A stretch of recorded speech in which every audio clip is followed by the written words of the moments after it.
गुरुजी मुझे आपसे एक प्रश्न है जी। आज मैं जो यहाँ पे खड़ा हूँ एक लड़की के बदौलत खड़ा हूँ मैं। किसकी बदौलत? एक लड़की के बदौलत। लड़की? जी, जिससे मैं प्रेम करता हूँ। अच्छा, 2 साल से। ठीक है जी गुरुजी, वरना मैं तो गुरुजी आपकी प्रेमिका आपको यहाँ लेके आ गई? लेके नहीं आई है, मैं खुद आया हूँ। ठीक है, नहीं आपने कहा ना उसकी बदौलत खड़ा हूँ। उसके रास्ते पे चला, मतलब उसने मेरे को बहुत अलग बना दिया। पहले मैं ऐसा नहीं था, मैं मूवीज वगैरह देखना, इधर उधर बैठना वगैरह बहुत, और आज मैं उसके बदौलत आया हूँ। तो अब मैं उसको छोड़ना नहीं चाहता हूँ। तो कौन बोल रहा है छोड़ने का? उसके घर वाले राजी नहीं हो रहे शादी करने के लिए। फिर वो लड़की क्या कह रही है? वो करना चाहती है लेकिन उसके घर वाले राजी नहीं है। वो जाति समाज को लेके आते हैं बीच में। कभी कहते हैं कि ये दूसरी जाति का है, ये दूसरी जाति का है। तो आपकी जाति क्या है? मेरी जाति वाल्मीकि है। और लड़की की? जायसवाल। तो लड़की के परिवार के लोग तैयार नहीं है? उसके परिवार वाले तैयार नहीं है। तैयार होते हैं तो उसको धमकी देते हैं। और आपके माता पिता तैयार हैं? मेरे घर वाले तैयार हैं।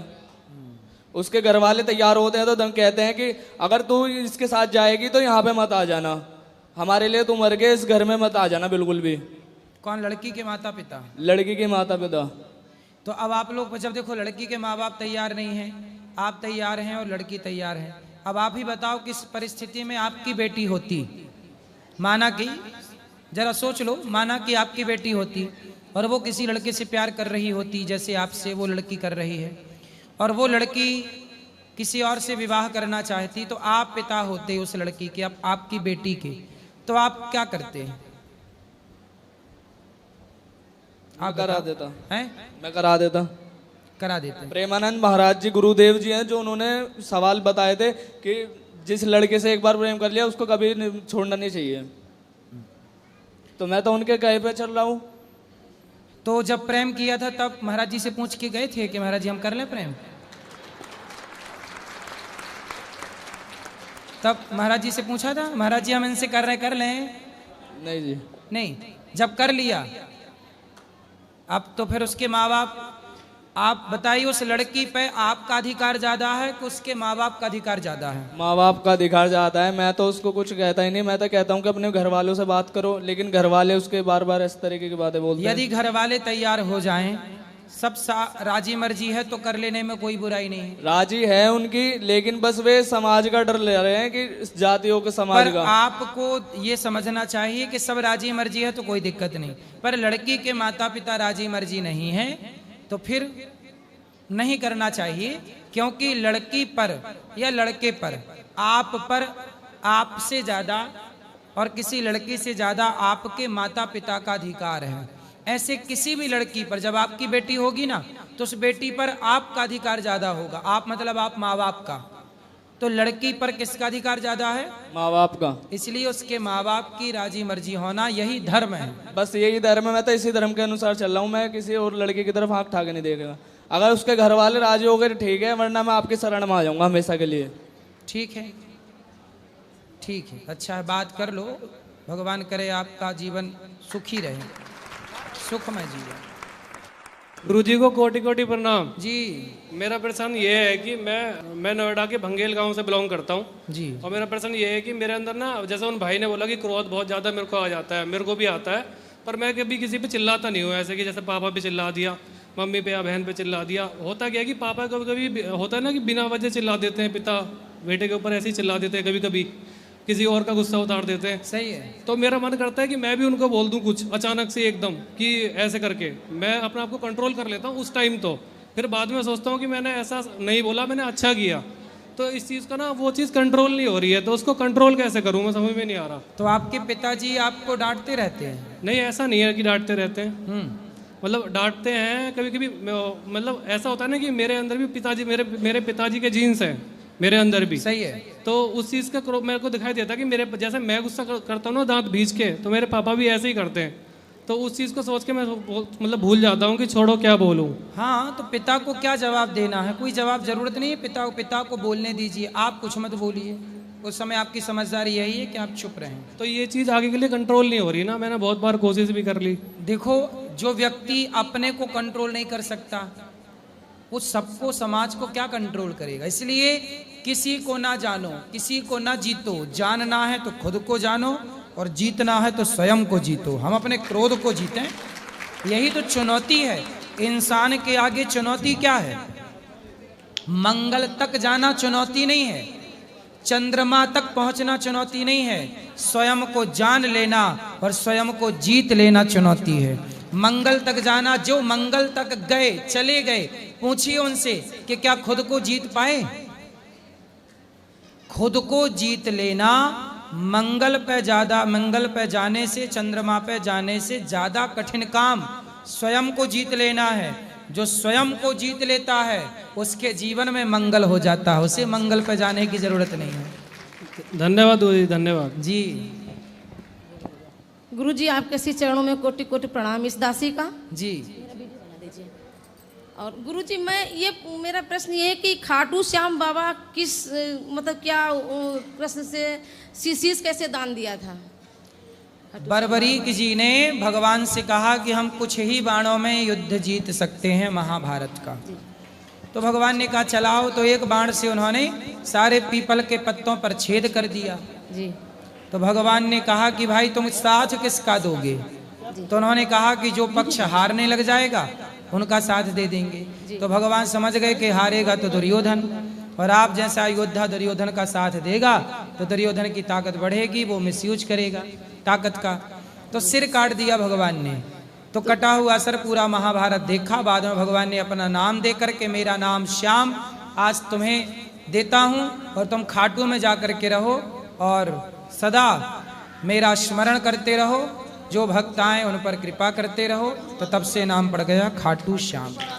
तो भगवान कृष्ण की कृपा से ही उन्हें ये सब कुछ प्राप्त हुआ। तो कृष्ण भगवान और खाटू श्याम बाबा अलग हैं?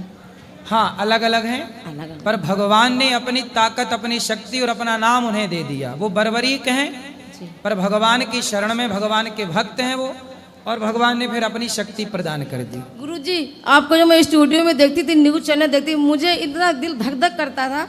मैं जब मेरे पति जी न्यूज़ ज़्यादा देखते हैं तो आपके जो देखते थे स्टूडियो में तो बहुत ही धक धक। देखो कैसे कैसे लोग हैं कि गुरुजी को कितने प्रश्न क्वेश्चन कर रहे हैं कि कितना अच्छा काम कर रहे हैं मेरे गुरुजी।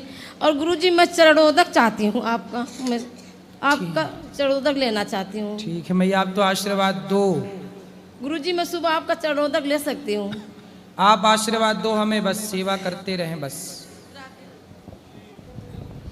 Hello hello. महाराज जी के चरणों में इस दास का प्रणाम। जी। आपसे सुबह बात हुई थी हमारी कि हमें कविता आपको कुछ सुनाना बिल्कुल है। सुनाइए, कविता आप कवि हैं, सुनाइए। मेरा नाम मोहन चंद्र दीवाना है और मैं जालौन का रहने वाला हूँ। मोहन चंद्र दीवाना आप ही हैं? हाँ। अच्छा, मोहन चंद्र दूसरे भी सुने थे हमने, पर आप दीवाना हैं। बढ़िया। छोड़िए माइक, छोड़ दो माइक। तो सबसे पहले आपको भगवान श्री कृष्ण के चरणों में सादर समर्पित ये छंद है। सुनाइए सुनाइए, छंद सुनाइए।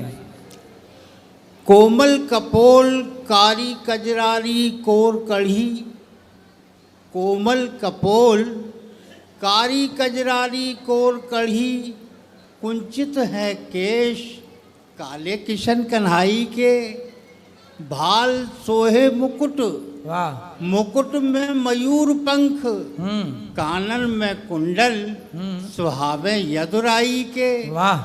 निरख के अंग अंग कोटि कोटि भी अनंग, वाह। निरख के अंग अंग सुंदर। कोटि कोटि भी अनंग, नत नत जावे आगे बाकी तरुणाई के, सुंदर। ऐसे मनमोहन पे वारी वारी जाए अली, भयो है अधीन विश्व जाकी प्रभुताई के। वाह। भयो है अधीन विश्व जाकी प्रभुताई के। सुंदर।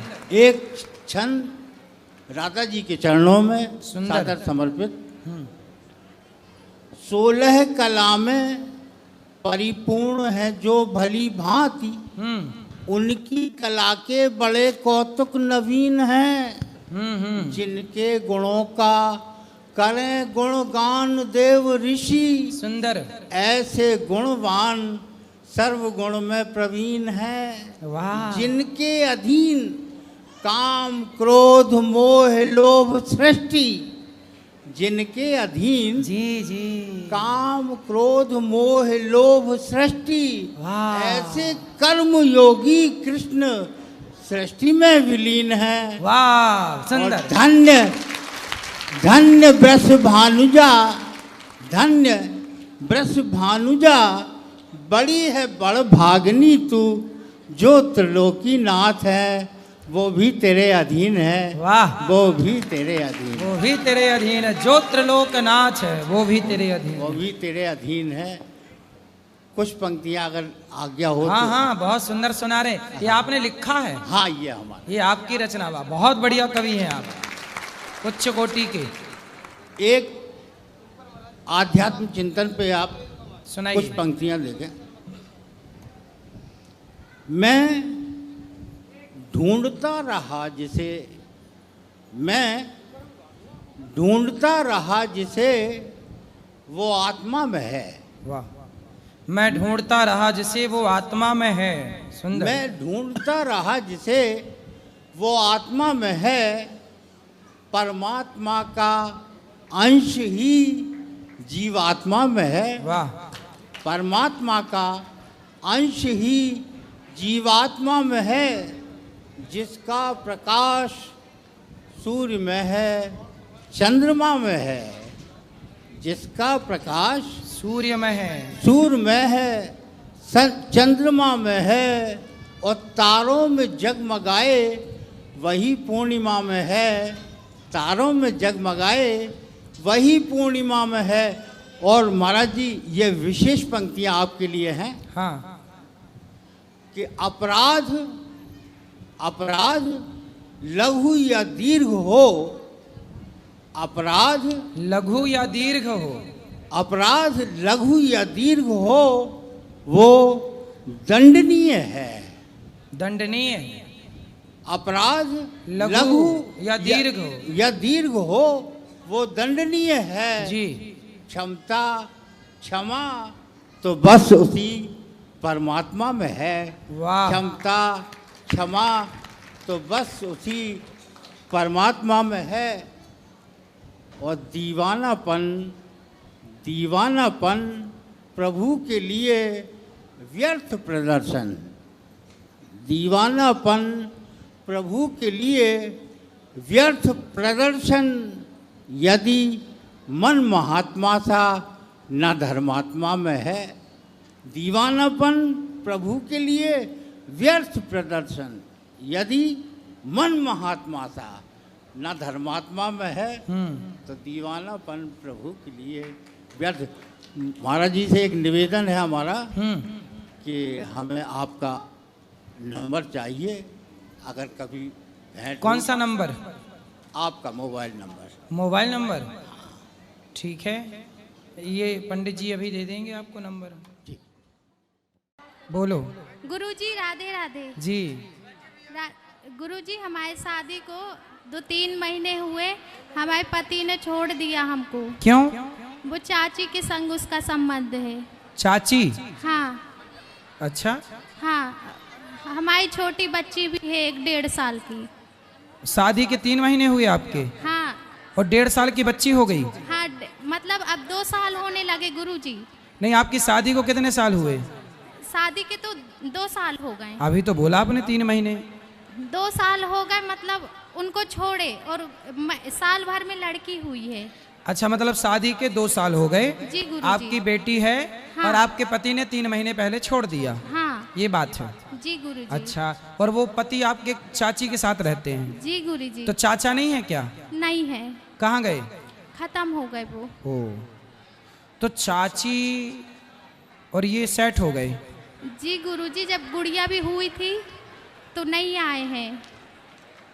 तो उनको लाओ हमारे पास, समझाए। आपने समझाया नहीं चाची को? चाची हमारा घर काहे बिगाड़ रही है? वो नहीं आई है गुरुजी। हैं? नहीं आए। तो चाची आप समझाओ ना, चाची ऐसा क्यों कर रही है, हमारा घर काहे बिगाड़ रही है? वो गुरुजी सामने ही नहीं करते हैं दोनों। किसका सामना? आपका? हाँ। तो आप जाओ ना सामने, चंडी बन के चाची की छाती में चढ़ो। क्या कर रही है चाची? माँ बेटे का रिश्ता है तेरा इनके साथ, तू क्या गंदगी फैला रही है, रिश्ते तू कलंकित कर रही है। तब नहीं हो रहा गुरुजी, केस चल रहा है। केस चल रहा है? जी। किसने केस डाला? हम ही लोग ने कि वो लेने नहीं आता रहा। आपको लेने नहीं आता? अरे नहीं। लेने नहीं आता तो आप जाओ ना। ये उम्मीद क्यों कर रही हो कि वो लेने आए? वो तो चाहेगा ही नहीं ना कि आप जाओ। आप जाओ और अपने ससुराल में रहो, पति के पास रहो, चाची को समझाओ। अब क्या बताएं गुरुजी हम अपनी परेशानी। वो लोग साथ में सोते थे दोनों। भाई वो तो ठीक, जब तुम घर में मायके में रहोगी तो वो सोएंगे। तुम जाओ ना वहां रहो पति के साथ। हमारे सामने भी सोते थे, बीच में हमारे मिस्टर सोते थे, आजू बाजू हम दोनों। तो चाची बीच में घुस जाती थी सोने के लिए? हमारे मिस्टर सोते थे। चाची के पास? हाँ। तो चाची, आप अपने पति के पास रहो, चाची को समझाओ कि चाची ये क्या कर रही हो, तुम इसकी माँ हो। चाची तो माँ की तरह होती है ना। जी गुरुजी। उसको समझाओ कि इस रिश्ते को क्यों तुम बदनाम कर रही हो। वो नहीं मानती, कहती है हम उसके बिना नहीं रहेंगे। चाची बोलती है? जी गुरुजी। ले, वो पति को मारे कितना टाइम हो गया? उनको बहुत, जब हमारी शादी नहीं हुई थी, जब वो तो नहीं चाची थे। के बच्चे नहीं हैं? हैं। कितने बड़े? 19 20 साल के। तो दो उनको हैं। पता नहीं है ये सब? वो जानते हैं मगर कुछ नहीं बोलते। अरे तो बड़ा गलत कर रही है चाची, तुम्हारा घर बिगाड़ के रखा है। पति क्या करता है? पुट्टी का काम करता है। ये पैंट पुट्टी का? जी गुरुजी। चाची कहाँ की है? महाराजपुर की। जबलपुर? हाँ। अरे तो कथा में ले आओ, कल प्रश्नोत्तरी में बात कराओ चाची से। जी गुरुजी। आएगी चाची? अब बोलेंगे गुरुजी, बोलते तो नहीं है उनसे। देखो मैं आपको बताऊं जी कि गुरुजी। आप अपने पति को समझाओ और चाची को भी समझाओ और दोनों का तलाक कराओ जी और गुरुजी। तुम प्रवेश करो। जब गुड़िया हुई है तो वो देखने भी नहीं आए हैं। अब देखो, दिल लगा गदही से तो परी किस काम की, ये कहावतें ऐसे नालायकों के लिए बनी हैं। जी गुरुजी। वो नालायक हैं, अब क्या समझाएं, क्या क्या कहें। आज समाज में बड़ी गंदगी है। देखो स्त्रियां ही स्त्रियों का घर बिगाड़ रही है। वो चाची देखो, उसका खुद का खसम मर गया तो दूसरे खसम के पीछे पड़ गई। वो कहती ऐसी नारियों को बिल्कुल दंड देना, ऐसी नारियां ही घोर नरक में जाती हैं। जी गुरुजी, वो कहती है कि हम दहेज के लिए शादी करे थे। आपसे? हाँ। पति बोलता है? हाँ, वो भी बोलता है, वो भी बोलती हैं। पर तुम अपने पति के पास ही रहो जी और गुरुजी। चाची के लिए ना तुम काली बन जाओ। जी गुरुजी। चाची की छाती में चढ़ के मूंग धरो उसकी छाती में जी गुरुजी। और चाची के 3-4 दांत तोड़ो। पुलिस से कंप्लेंट करो। पुलिस सुनती कि नहीं? नहीं बोलती हैं। पुलिस नहीं सुनती? नहीं। कंप्लेंट किया? जी गुरुजी। चलो आप, पर आपको ना अभी तक दुर्गा नहीं बनी हो। नारी को अपने पति की रक्षा के लिए, पति भटके तो उसकी रक्षा के लिए काली, महाकाली, दुर्गा, चंडी सब बनना चाहिए। बनो और अपने पति को बचाओ उस चुड़ैल से।